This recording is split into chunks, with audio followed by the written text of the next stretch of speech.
Hello friends, my self Vandana Sharma and welcome on my channel net chemistry hub. हम यहाँ पर practice session ले रहे हैं जो कि स्टार्ट किया है इनऑर्गेनिक केमिस्ट्री। इनऑर्गेनिक केमिस्ट्री में जो इम्पोर्टेंट टॉपिक है जिससे ऑलमोस्ट क्वेश्चंस एग्जाम में पूछे जाते हैं और वही क्वेश्चंस हम यहाँ पर डिस्कस भी कर रहे हैं। तो टॉपिक का नेम है केमिकल बॉन्डिंग और इसमें हम ऑनलाइन टेस्ट देख रहे हैं। टेस्ट का मतलब ये है कि आपको इससे पहले इस टेस्ट का मैं जो सॉल्यूशन दूंगी उससे पहले आपको अप्रोच करने का टाइम दिया जाएगा जो कि अप्रोक्स 20 सेकेंड का होगा। वैसे मेंबर जो पहले से जुड़े हुए उनको तो आइडिया है कि हम यहाँ पर टेस्ट कैसे प्रोवाइड करते हैं, बट जो न्यूली स्टूडेंट जो आज ही जुड़े हैं तो उसके लिए मैं इन्फॉर्म कर रही हूँ कि यहाँ पर हम ऑनलाइन जो टेस्ट है उसमें 20 सेकेंड देते हैं और उसको आप उसी टाइम के ड्यूरेशन में करते हैं। अगर आपका आंसर ठीक है तो ओके, बट अगर आपका किसी भी कारणवश वो रॉन्ग हो रहा है क्वेश्चन तो हम उसका सॉल्यूशन फिर तुरंत उसी क्वेश्चन के बाद में हम उसको सॉल्व कर देते हैं। तो सेशन से जुड़ने से पहले, इसको स्टार्ट करने से पहले आप इसे सेशन को लाइक कर दीजिए और अपने फ्रेंड्स को शेयर ज़रूर कर दीजिए। तो स्टार्ट कर लेते हैं chemical bonding chapter question practice. ठीक है, ये पार्ट जो हम डिस्कस करने वाले हैं वो पार्ट 3 है। इससे पहले भी हमने 2 पार्ट ऑलरेडी डिस्कस कर लिए हैं। तो क्वेश्चंस जो थे हमने देखे थे, अब उसके आगे हम देखेंगे। काफ़ी क्वेश्चंस देखे थे तो उसी के बाद में देखेंगे। तो स्टार्ट हमें यहाँ से करना है, तो स्टार्ट कर लीजिए प्रैक्टिस को। कॉपी पेन सभी लेके बैठ जाइए। अब आपका इसके लिए टाइम स्टार्ट कर देती हूँ। तो आपका टाइम स्टार्ट होता है अब। कीजिए क्वेश्चन को, 20 सेकेंड गिवन है। क्वेश्चन को अच्छे से पढ़ लेना। अब केमिकल बॉन्डिंग है तो इसका कॉन्सेप्ट तो आपको अच्छे से अंडरस्टैंड करना ही होगा। बाकी मैं यहाँ क्वेश्चन वाइज आपको बता दूंगी कि आपको किस पॉइंट पर ज़्यादा इम्पोर्टेंट फोकस करना है जो आपके लिए इम्पोर्टेंट है।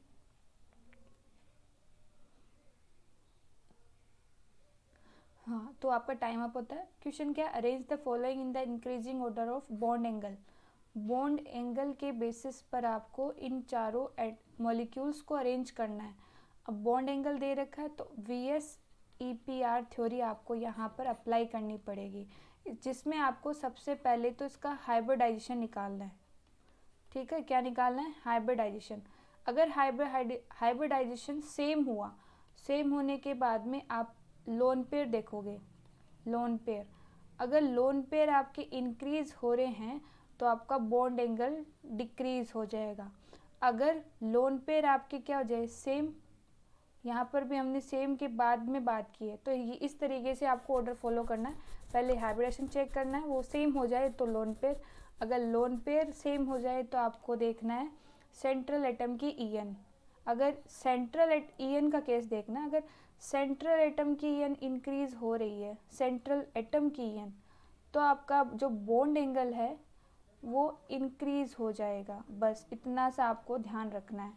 ठीक है, अगर सराउंडिंग का इंक्रीज होगा तो बॉन्ड एंगल डिक्रीज हो जाएगा। तो एक पॉइंट याद रख लीजिए EN वाले में, तो अपने आप सॉल्व हो जाएगा। तो अब यही अप्लाई करेंगे। देखो NH4 है, इसका हाइब्रिडेशन क्या होता है? sp3। ठीक है, अब यहाँ पर भी अमोनिया का भी sp3 होता है, NH3 का भी sp3 होता है। इसका क्या होता है? इसके 6 हो गए वैलेंस सेल, ये 3 9 और 8, ये भी sp3 हो गया। पता है ना आपको, मैंने ऑलरेडी 2 लेक्चर लिए हैं प्रैक्टिस का, तो उसमें मैंने बताया। तो यहाँ पर आपका फर्स्ट वाला पॉइंट अप्लाई नहीं हो पाएगा क्योंकि ये सेम हो चुका है। देखो ये कॉन्सेप्ट भी आपका थ्योरी VSEPR का पोस्टुलेट्स कंप्लीट हो रहा है अंडरस्टैंडिंग में भी। तो सेकंड क्या है? Lone pair. अब लोन पेयर देखोगे, आपको इसका पता है लोन पेयर इसमें एक होता है, इसमें भी एक होता है, इसमें कोई लोन पेयर नहीं। इन दोनों ही केस में कोई लोन पेयर नहीं है। ठीक है, अब लोन पेयर क्या हो गए? पहले हम इस केस को ही देख लेते हैं। इन पहले 2 जो मॉलिक्यूल है उनमें तो एक एक लोन पेयर है, बाकी दोनों में लास्ट वाले 2 है उनमें कोई लोन पेयर नहीं है। तो आपको क्या करना है? EN वाला केस देखना है। अगर सेंट्रल एटम की EN ज़्यादा हो, किसकी हो? सेंट्रल एटम की EN इंक्रीज हो तो बॉन्ड एंगल इंक्रीज हो जाता है। तो EN देखो, सेंट्रल एटम की EN यहाँ पर इसकी ज़्यादा है। ठीक है, तो यहाँ से हमें डिस्कस करना था। क्वेश्चन का arrange the following in increasing order of bond angle. तो हमें बॉन्ड एंगल बताना है। तो बॉन्ड एंगल कैसे बताओगे आप? तो आपको पोस्टुलेट यूज़ लेना पड़ेगा VSEPR1। अब यहाँ से आपको पोस्टुलेट भी अंडरस्टैंड हो जाएगा। पोस्टुलेट क्या होता है? सबसे पहले हमें बॉन्ड एंगल निकालने के लिए हाइब्रिडाइजेशन चेक करना पड़ता है। अगर हाइब्रिडाइजेशन आपका जैसे SP है, SP2 है, SP3 है, तो आपको पता है SP में परसेंटेज S करेक्टर ज़्यादा होते हैं और theta directly proportional percentage S character के होता है। तो यहाँ पर हाइब्रिडेशन के बेसिस पर ये होता है। लेकिन अगर आपको मान लीजिए हाइब्रिडेशन सभी में सेम हो, तो आप कौन सा पॉइंट यूज़ करोगे? नेक्स्ट होगा लोन पेयर का। लोन पेयर, अगर लोन पेयर आपके इंक्रीज हो जाएंगे, जो मॉलिक्यूल आपको मिला है इन चारों में लोन पेयर इंक्रीज होंगे, तो आपका जो बॉन्ड एंगल है वो डिक्रीज हो जाएगा। ठीक है, अगर आपके लोन पेयर सेम हो जाए, लोन पेयर अब सेम हो जाए तो लोन पेयर इंक्रीज होंगे, तो वैसे ही आप काउंट कर लोगे। अगर 2, 3, 4 दे रखा है, 2, 3 और 4, तो जिनमें लोन पेयर ज़्यादा है उनका बॉन्ड एंगल कम होगा, तो यहाँ पर इसका बॉन्ड एंगल ज़्यादा हो जाएगा, तो 2, 3, 4 ये ऑर्डर हो जाएगा। लेकिन अगर लोन पेयर सेम हो जाए तो क्या करोगे? तो EN का केस लोगे, जिसमें सेंट्रल सराउंडिंग देखते हैं। हम एक पॉइंट को याद रख ले कि सेंट्रल एटम की जो EN है, EN इंक्रीज होने पर बॉन्ड एंगल आपका बॉन्ड एंगल इंक्रीज हो जाता है। ठीक है, तो ये आपको पॉइंट ध्यान रखने। तो पहले हम यहाँ देख लेते हैं। तो हाइब्रिडेशन अगर देखेंगे तो sp3 ही है, ये भी sp3, ये भी sp3, ये भी sp3। अब यहाँ पर ये पॉइंट तो सेम हो गया, तो हम लोन पेयर चेक करेंगे। इसमें लोन पेयर एक है, इसमें लोन पेयर भी एक है, इसमें चेक करना है। तो ये sp3 हाइब्रिडेशन यानी n की वैल्यू यहाँ पर 4 निकल के आई होगी, तो यहाँ पर 3 सराउंडिंग और 1 हो जाएगा लोन पेयर। तो बॉन्ड पेयर 3 और लोन पेयर 1, तो यहाँ पर भी एक लोन पेयर है। क्या है? इसमें भी हम लिख देंगे एक लोन पेयर। तो 3 तो लोन पेयर एक में हो गए, तो यहाँ पर है 0 लोन पेयर। तो जहाँ पर लोन पेयर ज़्यादा होंगे बॉन्ड एंगल वहाँ कम होगा, तो सबसे ज़्यादा आपका NH4 का हो जाएगा, क्योंकि इसमें कोई लोन पेयर नहीं है, इसलिए यहाँ पर ये पॉइंट हो गया। अब हम इन तीनों को कंपेयर करेंगे। इन तीनों को कैसे कंपेयर करेंगे? NH3, NF3 और OH3। अब इसमें भी sp3, sp3, sp3। अब क्या देखेंगे? हम देखेंगे ये पॉइंट, क्योंकि लोन पेयर भी सेम है तो EN वाला लगेगा केस। तो नेक्स्ट पॉइंट पर जाएंगे हम। तो EN क्या है? सेंट्रल एटम की EN इंक्रीज होने पर बॉन्ड एंगल इंक्रीज हो जाता है। तो यहाँ पर सेंट्रल एटम क्या है? ऑक्सीजन, इसमें नाइट्रोजन, इसमें नाइट्रोजन। तो EN किसकी ज़्यादा होती है? ऑक्सीजन की ज़्यादा होती है नाइट्रोजन के कंपेरिजन में। तो आपका बॉन्ड एंगल किस में ज़्यादा हो जाएगा? सेकंड, इसमें। अब इन दोनों में बात करते हैं। तो NH3, NF3, तो इसमें क्या है? इसमें सेंट्रल एटम की EN सेम है। अगर हम बात करें कि सराउंडिंग एटम की EN इंक्रीज होने पर क्या होता है, क्योंकि फ्लोरीन की नाइट्रोजन से ज़्यादा होती है, यहाँ पर NH3 में ऐसा केस नहीं है, तो बॉन्ड एंगल यहाँ पर EN ज़्यादा होने की वजह से बॉन्ड एंगल कम हो जाता है। तो इससे ज़्यादा NH3 का हो जाएगा और फिर NF3 का। ठीक है, आपको करना क्या है? ये पोस्टुलेट्स के जो 3 पॉइंट्स है, ये जिस तरीके से बताए हैं वैसे ही याद रखने। नेक्स्ट क्वेश्चन आपके सामने है। आप टाइम स्टार्ट होता है, आप कीजिए क्वेश्चन को और बताइए आंसर।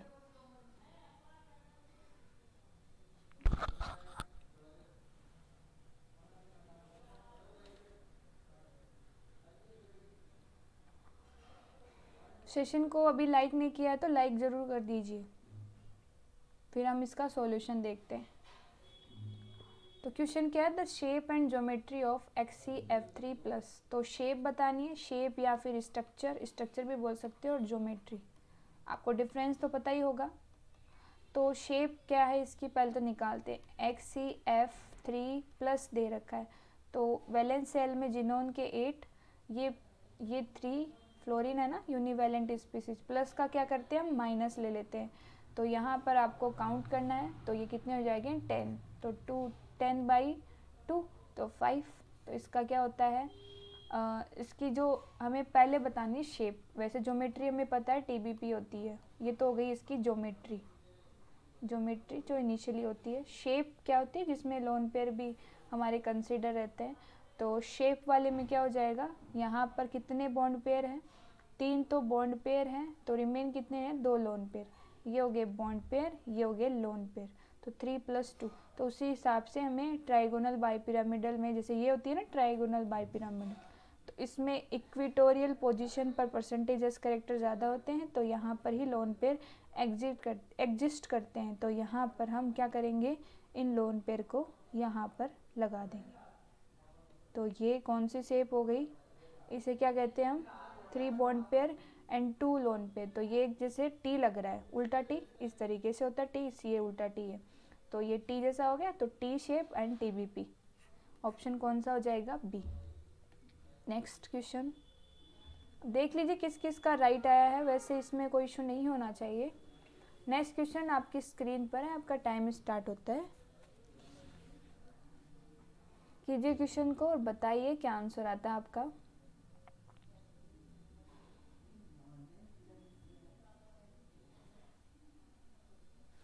टाइम अप होने वाला है। आई थिंक आपका आंसर राइट ही हो। तो क्या है, place the following molecule in the increasing order of PF bond length. तो हमें PF बॉन्ड लेंथ देखनी है। तो पहले तो P और F, ये देखो ये क्या है, 5P है, F है सॉरी।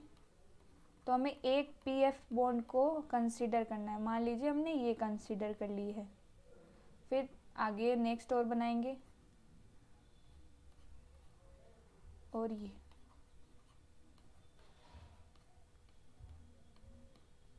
फिर इसका और बना लेते हैं।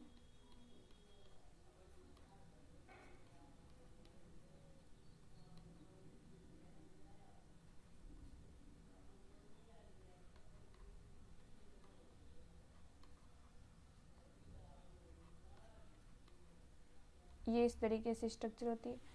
आपको ये तो पता है ना कि मैं जो मोर इलेक्ट्रोनेगेटिव होते एटम है वो ट्राइगोनल बाइपिरामिडल में एक्सियल पोजीशन पर ही एग्जिस्ट करते हैं, क्योंकि जिनकी EN ज़्यादा होती है वो एक्सियल पोजीशन पर रहते हैं, क्योंकि वहाँ पर परसेंटेज S करेक्टर कम होते हैं इस वजह से। तो इसलिए मैंने इनको इस तरीके से अरेंज किया है। तो हमें क्या देखना है, ये वाली बॉन्ड लेंथ देखनी है। तो हमने एक बेंट में कॉन्सेप्ट पढ़ा था, बेंट थ्योरी का, कि more electronegative atom decrease percentage S character in hybrid orbital. ये कॉन्सेप्ट होता है बेंट थ्योरी का। तो इसको हम अप्लाई करेंगे यहाँ पर। अब ये कितने सारे मोर इलेक्ट्रोनेगेटिव एटम्स जुड़े हुए हैं यहाँ पर, तो हम इसकी जब देखेंगे इस वाले की, तो ये इतने सारे एटम्स जो है वो यहाँ पर परसेंटेज S करेक्टर को इंक्रीज़ कर देंगे, और परसेंटेज S करेक्टर इंक्रीज़ होंगे तो बॉन्ड ऑर्डर या बॉन्ड स्ट्रेंथ, तो वो क्या हो जाएगी, ज़्यादा हो जाएगी, यानी बॉन्ड लेंथ कम होगी। तो इसमें सबसे कम बॉन्ड लेंथ होगी। ऐसे कॉन्सेप्ट मैंने ऑलरेडी भी बता रखा है। तो इसकी बॉन्ड लेंथ सबसे कम है, सबसे लेस है। अब यहाँ पर बात करें तो कॉन्सेप्ट तो वही रहेगा। यहाँ पर कितने हैं, 3 है, तो यहाँ पर बॉन्ड ऑर्डर ज़्यादा हो जाएगा, यानी बॉन्ड लेंथ इसके कंपैरिजन में थोड़ी ज़्यादा हो जाएगी, ठीक है। फिर यहाँ पर 2 एटम है, यहाँ पर केवल ये सिंगल है, और यहाँ पर यहाँ पर एक एटम फ्लोरीन है यहाँ पर, तो इनके कंपैरिजन में ये इस तरीके से ऑर्डर हो जाएगा। समझ में आई बात। बैंड थ्योरी यूज़ करनी है बस, और कुछ नहीं है। तो जितने ज़्यादा मोर इलेक्ट्रोनेगेटिव एटम जुड़े रहेंगे तो वो परसेंटेज S करेक्टर को इसमें डिक्रीज़ करेंगे PF बॉन्ड में, जिससे क्या होगा, परसेंटेज S करेक्टर को इंक्रीज़ करेंगे। उसकी वजह से यहाँ की जो बॉन्ड स्ट्रेंथ है वो इंक्रीज़ हो जाएगी और बॉन्ड लेंथ कम हो जाएगी, ठीक है, इस तरीके से। क्योंकि हमें पता है कि बॉन्ड जो ऑर्डर है वो इन्वर्सली प्रोपोर्शनल होता है बॉन्ड लेंथ के, ठीक है। इस तरीके से ये क्वेश्चन करना था, तो इसका आंसर ये होगा। नेक्स्ट क्वेश्चन आपकी स्क्रीन पर है, आपका टाइम स्टार्ट होता है। ये सारे क्वेश्चन प्रीवियस ईयर क्वेश्चंस है, नेट के एग्ज़ाम में पूछे गए हैं। तो ऐसा नहीं है जो हमने बनाया हो, हमने केवल PDF ली है जिससे प्रीवियस ईयर वाली, और उनको अपने अकॉर्डिंग कन्वर्ट किया है केवल। और सॉल्यूशन मैं बता ही रही हूँ आपको। तो क्वेश्चन क्या है, what will be the basicity of the acid form by the hydrolysis of AsX3 and P2X4। तो हमें बेसिसिटी बतानी है। बेसिसिटी मतलब कितने OH ग्रुप कनेक्टेड है। Basicity of the acid form by the hydrolysis, hydrolysis करना है तो पहले का हम हाइड्रोलाइसिस करते हैं। फर्स्ट वाले का करते हैं AsX3, इसका हाइड्रोलाइसिस यानी 3x है तो 3H2। तो यहाँ पर आपको क्या करना है, ये जो 3x थे इन 3x का हाइड्रोलाइसिस करके यहाँ पर आपको 3 OH लगाने हैं। लगा दिए। अब ये 3 OH में ये देखो कि ये इलेक्ट्रॉन इधर मूव करेगा या नहीं करेगा। तो यहाँ पर आपको पता है कि ये 4p और ये 2p है, तो ये इलेक्ट्रॉन इजीली आ तो सकते हैं, लेकिन ये जो ओवरलैपिंग है वो इतनी अच्छी नहीं है, यानी कि जो बैक बॉन्डिंग है ये इतनी अच्छी नहीं है, इसलिए ये इधर ऐसे ही रहेंगे इस AsX3 में, क्योंकि ये 4p 2p है जो कि इफेक्टिव ओवरलैपिंग नहीं है। तो यहाँ पर ये वाले ऐसे ही रहेंगे। तो यहाँ बेसिसिटी कितनी हो जाएगी, 3, क्योंकि 3 OH ग्रुप है इसलिए। नेक्स्ट देखते हैं P2X4, तो 2p और कितने बनाने हैं, x, 4x। अब हाइड्रोलाइसिस करते हैं इसका, तो इन चारों x को हटा दो H2O से, तो 4 लगा देंगे। तो यहाँ पर एक सेकेंड, वो तो हम बैलेंस कर लेंगे, हम वो हाइड्रोलाइज करते हैं। तो यहाँ पर कितने थे, 4 ही है ना, तो यहाँ पर OH, यहाँ पर भी OH, यहाँ OH और यहाँ पर OH, तो 4 तो कितने, 4 तो ऑक्सीजन है और ये हो गए 1 2 3 एंड 4 हाइड्रोजन है। तो यहाँ पर हमें क्या करना पड़ेगा, जिससे कि 4 तो ऑक्सीजन और ये हाइड्रोजन ज़्यादा हो चुके हैं एक्चुअली में, तो इसको बैलेंस करना है। तो आप बैलेंस तो कर ही लोगे, मैं इसको एक्सप्लेन कर देती हूँ वैसे। तो X4 की जगह आपको OH लगाने हैं, ठीक है। अब क्या करोगे, यहाँ पर आपको पता है फॉस्फोरस कितने बॉन्ड बनाता है, 1 2 3 तो बॉन्ड बना रखे हैं। वैलेंस वाले इलेक्ट्रॉन कितने होते हैं, 5, तो इसके पास 2 इलेक्ट्रॉन और है, ठीक है। तो अब क्या होगा, तो यहाँ पर ये क्या है, नाइट्रोजन फॉस्फोरस, तो यहाँ पर हम बैक बॉन्डिंग देखेंगे कि इफेक्टिव है या नहीं। तो ये 3p है और ये 2p है, तो ये बैक बॉन्डिंग इफेक्टिव है, ठीक है। इफेक्टिव है तो ये इलेक्ट्रॉन यहाँ आएंगे, इलेक्ट्रॉन यहाँ आएंगे तो ऑक्सीजन पर क्या आ जाएगा, पॉजिटिव चार्ज। तो ऑक्सीजन पर जो पॉजिटिव चार्ज आएगा उसे हम हटा देंगे। कैसे हटाओगे, हाइड्रोजन को बाहर निकाल के। तो यहाँ पर ये हो गया डबल बॉन्ड। अब वो जो हाइड्रोजन था इस तरीके से बन गया था ना, तो इसके हाइड्रोजन को हटा देंगे, इलेक्ट्रॉन इसको दे देंगे ऑक्सीजन को, और फास्फोरस के पास क्या इलेक्ट्रॉन है, तो वो यहाँ इस पर अटैक करके हाइड्रोजन पर इसको ले लेगा, ठीक है। तो यहाँ पर हम क्या कर देंगे, इसको ये बना देंगे। सेम इधर भी ऐसा ही करना है आपको। ऐसा करोगे तो यहाँ पर आपको डबल बॉन्ड बनाना है और H फॉस्फोरस पर कनेक्ट कर देना है। यहाँ पर डबल बॉन्ड और फॉस्फोरस पर हाइड्रोजन को कनेक्ट कर देना, क्योंकि लोन पेयर था ना इसके पास में, इस वजह से। तो यहाँ पर आपने इस तरीके से बनाया। अब बेसिसिटी बता दो, OH कितने हैं, केवल 2।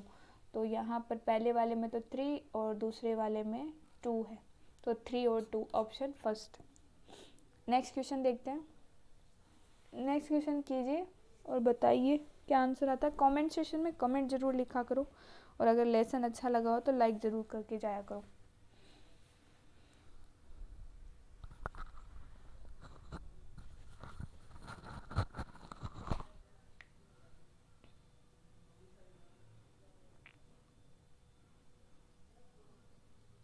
आपका टाइम अप होता है।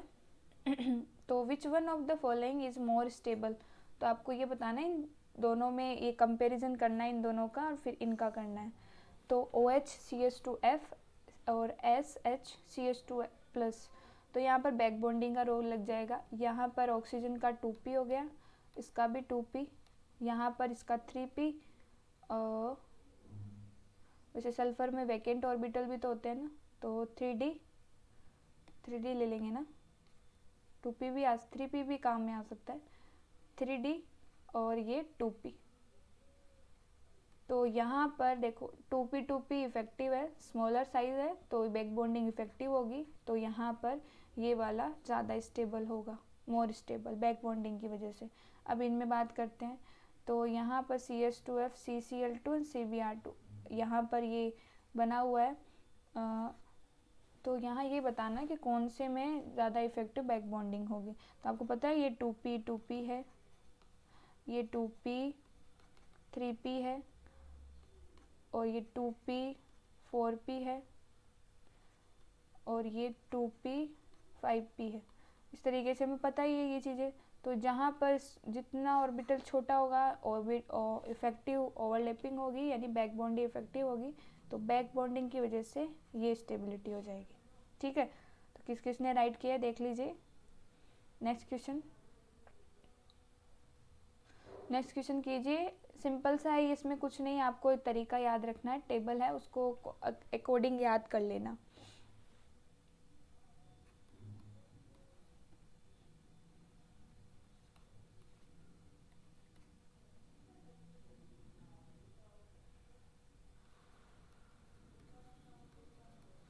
देखो मैंने किस तरीके से इसको याद किया मैं वो बताती हूँ। देखो यहाँ पर वर्टिसेस यानी कि हमें कॉर्नर बताना है, कॉर्नर, फेस और एजेस। तो पहले तो ऐसे लिख लो VF और एज, शॉर्ट में लिखा, पूरा नहीं लिखा। तो पेंटागोनल बाई पिरामिडल का बताना है। सबसे पहले हम TBP पे याद करेंगे, फिर ऑक्टाइडल, फिर ये पेंटागोनल बाई पिरामिडल। ठीक है, तो यहाँ पर आपको क्या करना है, सबसे पहले तो वर्टिकल या कॉर्नर के लिए, तो इसमें जितने होते हैं एटम्स वही इसके कॉर्नर में होते हैं। 5 है, ऑक्टाइडल में 6 होते हैं, इसमें 7 होते हैं। अब क्या करना है फेस के लिए, इसमें आप 5 6 9 याद रखो। मैंने तो इसी तरीके से याद रखा है 5 6 9, बार बार स्ट्रक्चर ड्रॉ करके निकालने से बेटर है आप इस तरीके से करो। तो ट्राइगोनल बाईपिरामिडल के लिए 5 6 9, फिर ऑक्टाइडल में क्या करोगे, इससे +2 ऐड कर दोगे, और इसमें एज के लिए +3 ऐड कर दोगे। तो जैसे 6 + 2 यानी कि 8, यहाँ पर 9 + 3 12। ठीक है, अब फिर से 2 ऐड कर दोगे तो 10, और यहाँ पर 12 में फिर 3 ऐड कर दोगे तो 15। तो यहाँ देखो अपना आंसर आ चुका है। यहाँ हमें क्या बताने थे, पेंटागोनल बाईपिरामिडल में वर्टिसेस 7, और यहाँ पर फेस बतानी थी, फेस है 10 और एजेस है अपना 15। तो ऑप्शन कौन सा हो जाएगा, B is correct answer. Next question कीजिए, इजी है क्वेश्चन, कर लोगे आप लोग। VSEPR थ्योरी आज अच्छे से पढ़ रखी है तो श्योरली कर लोगे।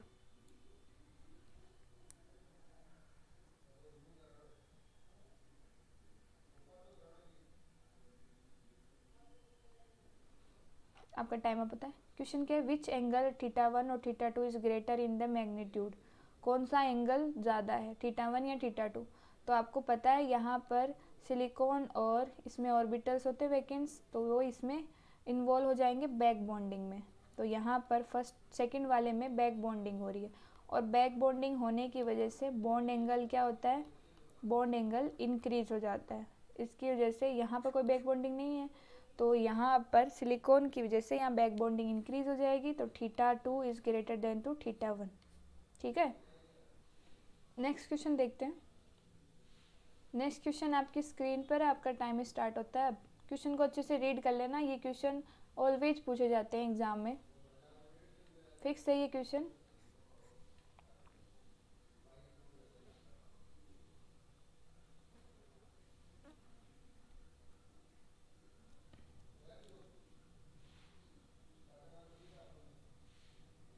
देखो आपका टाइम अप होता है। क्वेश्चन क्या है, इसमें आपको ये बताना है कि जो मॉलिक्यूल दे रखे हैं 4, टोटल 4, तो उसमें लोन पेयर की संख्या क्या है central atom according VSEPR theory.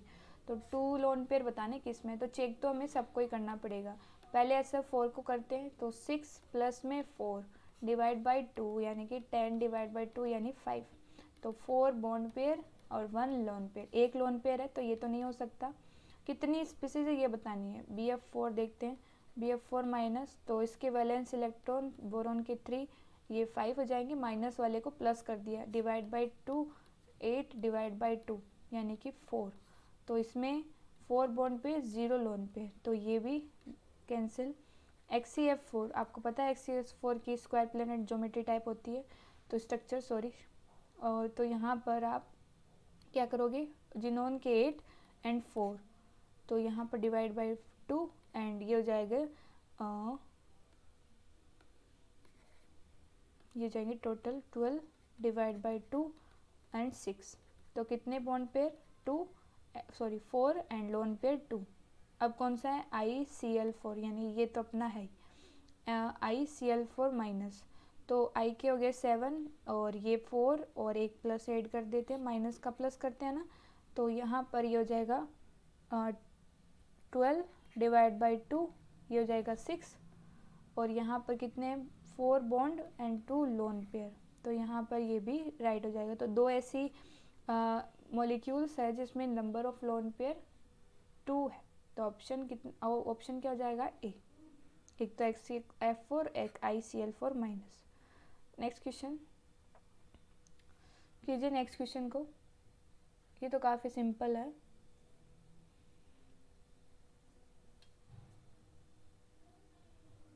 Net जून 2011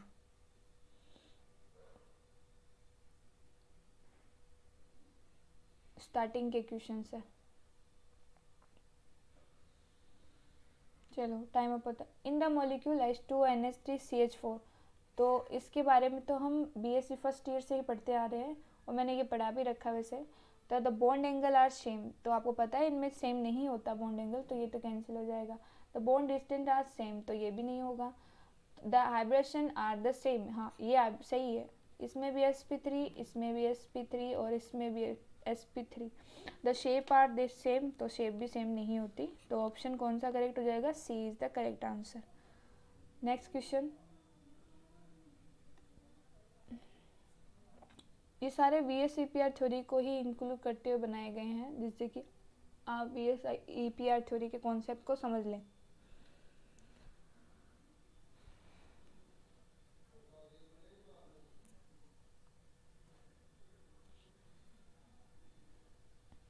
आपका टाइम होता है, आप कीजिए question. According to VSEPR theory the molecule ion having ideal tetrahedral shape, तो आइडल स्ट्रक्चर कब होती है, जैसे टेट्राइडल की बात करें आइडल, तो जहाँ पर लोन पेयर क्या हो, अब्सेंट हो, लोन पेयर नहीं होने चाहिए। तो हम बी को देखते हैं या इसको देख लेते हैं।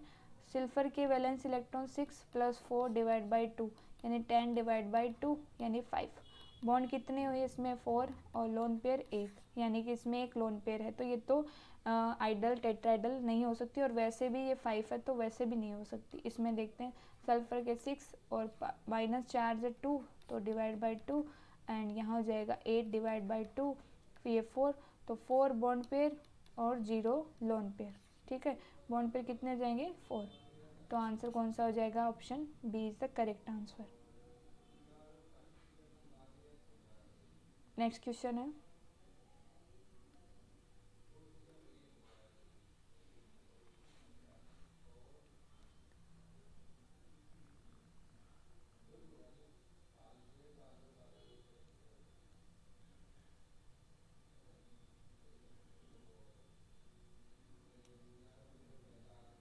आपका टाइम अप होता है। Among the following pair those in which both species have similar structures are, ये बताना किस में सिमिलर स्ट्रक्चर है। तो N3 का मैंने बताया था आई थिंक, तो इसमें क्या होती है स्ट्रक्चर एंड डबल बॉन्ड है, कैसे भी बना सकते हो, दो तरीके होते हैं। तो यहाँ पे सेंट्रल एटम की बता दो, तो यहाँ पर ये क्या नंबर ऑफ सिग्मा बॉन्ड 2 यानी कि sp, तो ये हो गया लीनियर। और HCF2 का पता ही आपको, ये भी क्या होता है लीनियर, निकालना आता है ना HCF2। Valence shell is non के 8 डिवाइड प्लस 2 डिवाइड बाई 2, तो 10 डिवाइड बाई 2 यानी 5, तो 2 bond pair and 3 lone pair, यानी इस तरीके से ये हो जाएगी इसकी लीनियर स्ट्रक्चर, तो ये भी सही है। तो ए ऑप्शन आपका करेक्ट, किस किस में ए है उसको तो करेक्ट रखो और बाकी को कैंसिल कर दो, तो 3 ऑप्शन बचे हैं। नेक्स्ट देखते हैं ICl4 माइनस एंड PTCl4, ये तो पता ही है आपको, स्क्वायर प्लेनर होता है, कोऑर्डिनेशन में पढ़ा है हमने। ICl4 7 प्लस में 4, ये माइनस का +1, तो ये कितने हो गए यहाँ पर 7 3 एंड 12, ये हो गया डिवाइड बाय 6, और 6 होने यानी 4 बॉन्ड पेयर 2 लोन पेयर, तो कैसे बनाओगे, ये हो गया स्क्वायर प्लेनर, तो इसकी भी स्ट्रक्चर स्क्वायर प्लेनर ही है, तो बी भी करेक्ट होगा। 20 में भी है, 20 में भी, तो इसको कैंसिल कर दो। एक अब 2 ऑप्शन बचे, तो हमें क्या करना पड़ेगा, सी को भी एक बार चेक कर लेते हैं।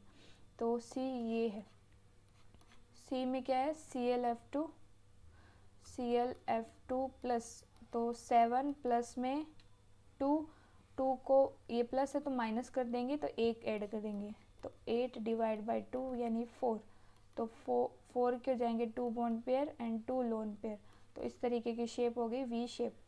अब इसकी चेक कर लेते हैं, ICl2 माइनस, तो 7 प्लस में 3 डिवाइड बाई 2, माइनस का प्लस कर लिया, तो 10 डिवाइड बाई 2 5, अब कितने हैं 2 बॉन्ड पेयर 3 लोन पेयर, तो ये तो स्ट्रक्चर, ये तो शेप, ये क्या ज्योमेट्री अलग हो गई, तो यहाँ पर दोनों में ही क्या है, ये तो वैसे क्या हो जाएगी लीनियर हो गई, तो ये डिफरेंट हो गई है, तो यहाँ पर सी इज इनकरेक्ट है, तो ये सी करेक्ट इनकरेक्ट हो जाएगा, ऑप्शन ए अपना राइट हो जाएगा।